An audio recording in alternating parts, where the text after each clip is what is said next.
Hello and good day. I am Coach Jay, and today we're going to be talking about a couple different types of trauma. I always like to start my classes with a corny dad joke, and today's is, what do you get when you cross a turtle with a porcupine? You get a slow poke.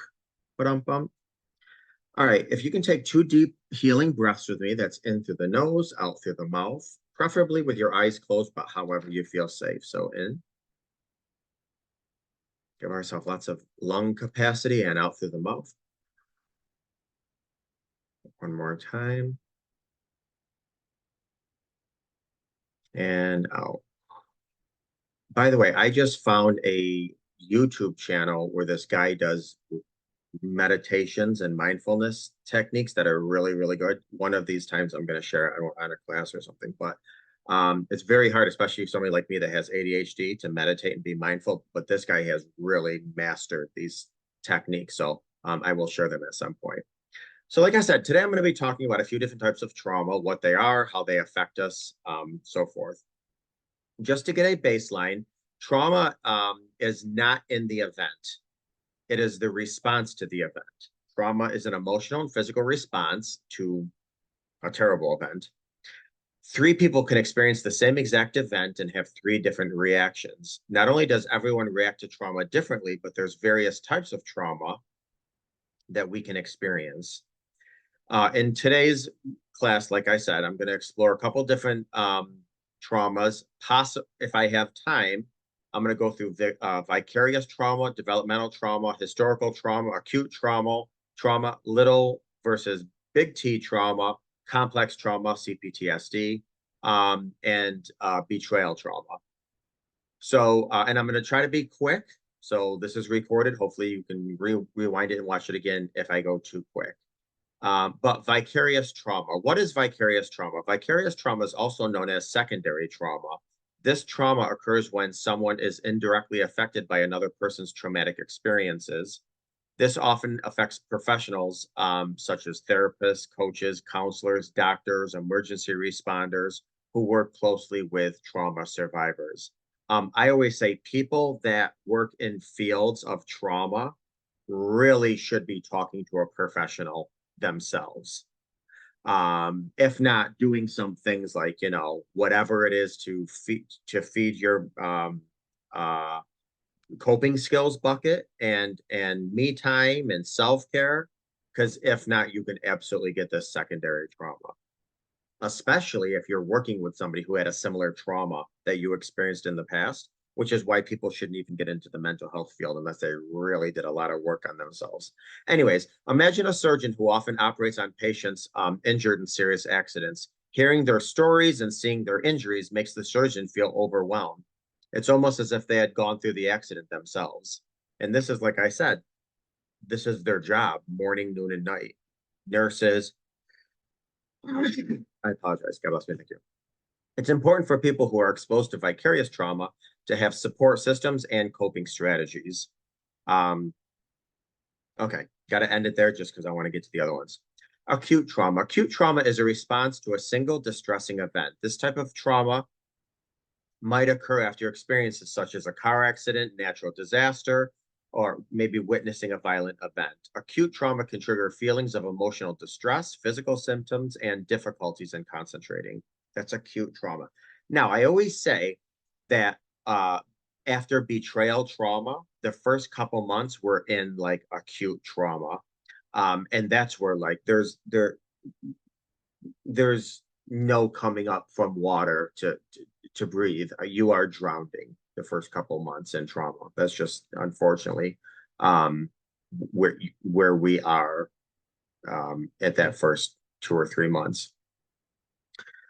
Um, for instance, someone involved in a serious car accident may develop acute trauma. They might feel anxious when they think about driving again. They might feel scared when they hear loud noises.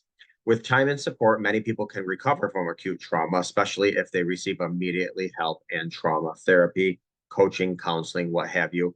The trick is to find out what works for you, which is very frustrating with many people because Some people find out, you know what, tapping works for me, but it took you 7 different modalities and 6 different mental health professionals to get there. Or some people are like, you know what, EMDR really works for me, but it took them 10 different therapists and 10 different modalities to get to this place. Or you know what, art therapy works for me, whatever. But once you find what works for you, which I know is a journey in and of itself, then that's where you can really start addressing your trauma.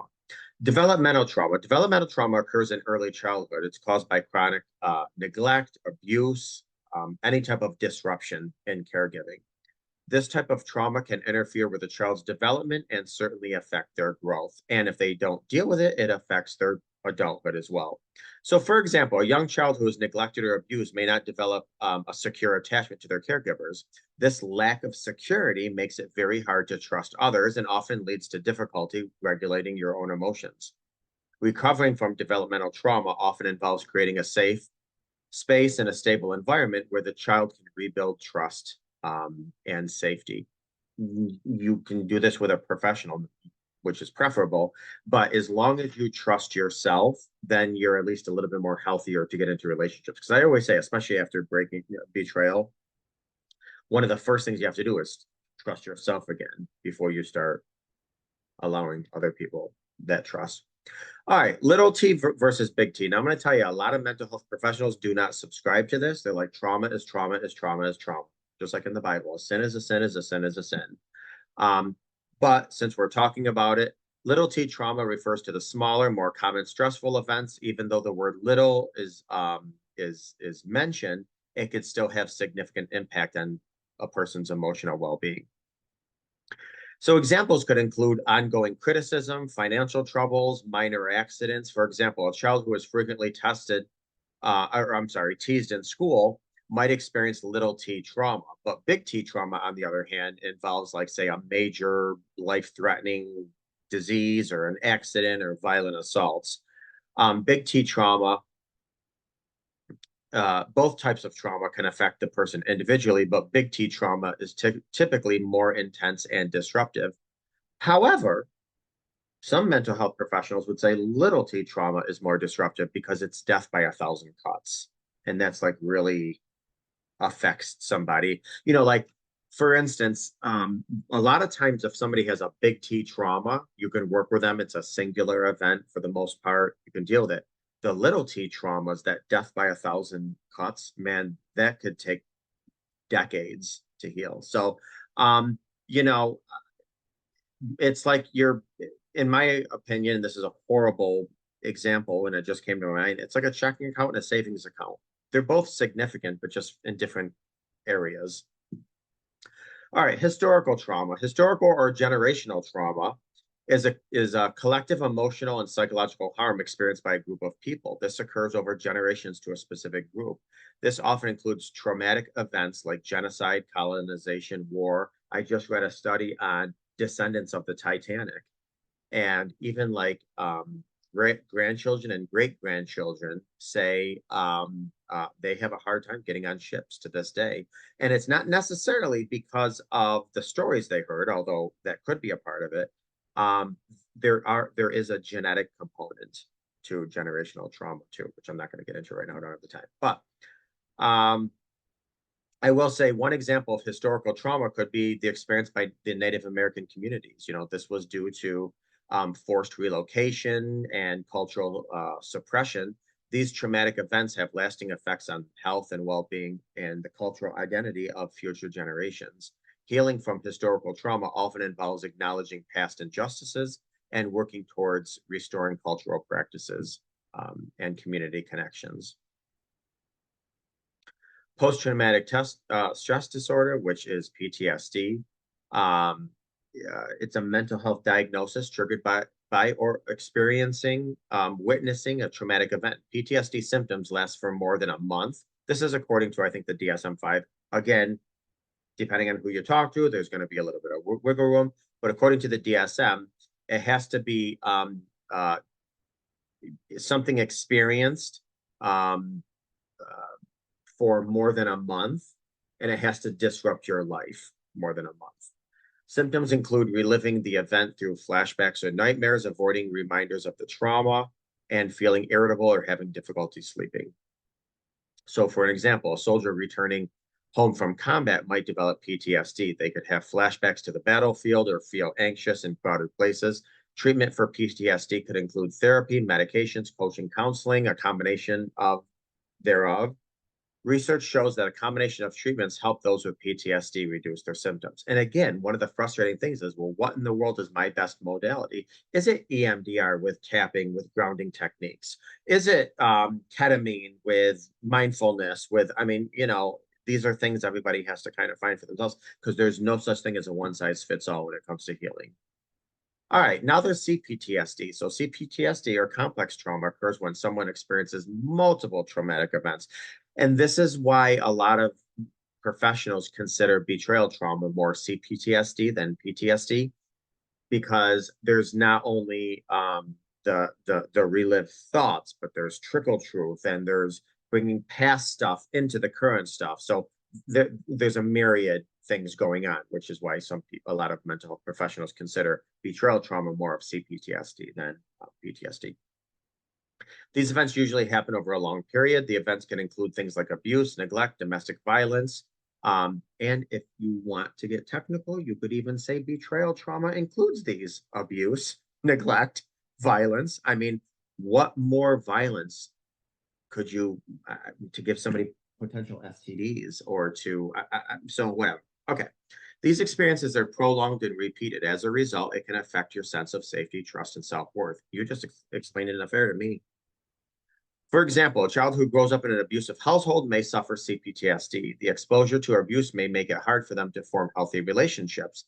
They also might feel worthless and scared a lot. People with CPTSD meet all the same criteria as those with PTSD, but also struggle with emotional regulation, self-perception, and interpersonal relationships. CPTSD often requires specialized trauma therapy to address the deep-seated issues and help the person heal. And in some people's beliefs, not necessarily heal, but manage. Okay, and then there's betrayal trauma.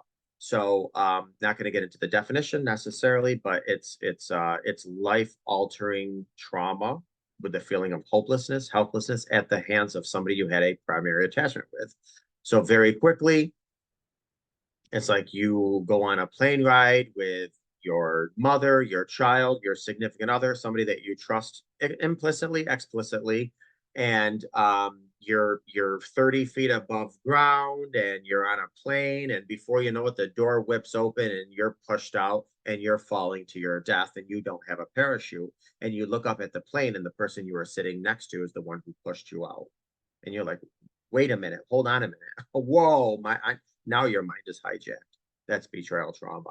And that takes, again, specialized help, and depending on what you need, because betrayal trauma ignites a lot of the sleeping giant of the previous traumas or the previous wounds and hurts and insecurities. So again, that takes a milieu, different modalities.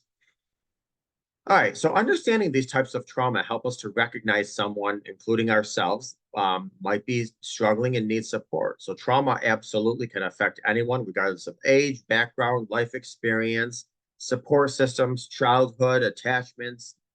You could be 36 double D, whatever. You could have pecs of amazingness. You could have a good job. You could have, it doesn't matter. Betrayal and or trauma can affect everyone, and in fact does. And I'm going to tell you why. The Latin word for trauma is wound. Name me one person walking the face of the earth that doesn't have a wound.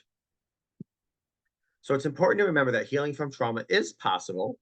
Certainly managing it is, and seeking help is crucial, whether that's help from a professional or just doing things on your own. If you or someone you know is experiencing symptoms of trauma, it's important to reach out to professionals who can provide necessary support. Just went over that. Therapy or a safe space to talk about your experiences.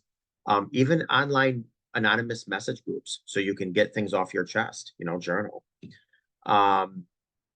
Taking care of your mental health is very important, just as much as taking care of your physical health. I mean, we wouldn't pop Oreos all day and soda and expect to be in good shape. You can't pop negative crap into your head all day and expect to be in good mental and emotional shape. If you have experienced trauma, remember that it's okay to ask for help from whomever. If it's somebody trusted in your family, friends, online, extended, what have you. And if you know somebody who's experienced trauma, try being very loving, very patient, understanding, and supportive. Especially if you're watching this, it's probably because you've had some trauma yourself, and there's no substitute for experience. So, by learning about and acknowledging various types of trauma, we can create more compassionate and supportive environment for everyone. Recognizing the signs of trauma and underlying and understanding its impact is the first step to healing and helping others to heal. I always say, once we get to a certain point in our own journey in life, um, not with everyone, not with everyone, but if you do have an inclination to help others, then it is almost your responsibility to help others, especially because trauma is very unique and everyone has its own perspective with trauma. And many people feel very alone being traumatized, and your perspective could be the exact perspective they need to help them heal. So I hope you got something out of today's class. And as always, if you have any questions, never hesitate to reach out to me.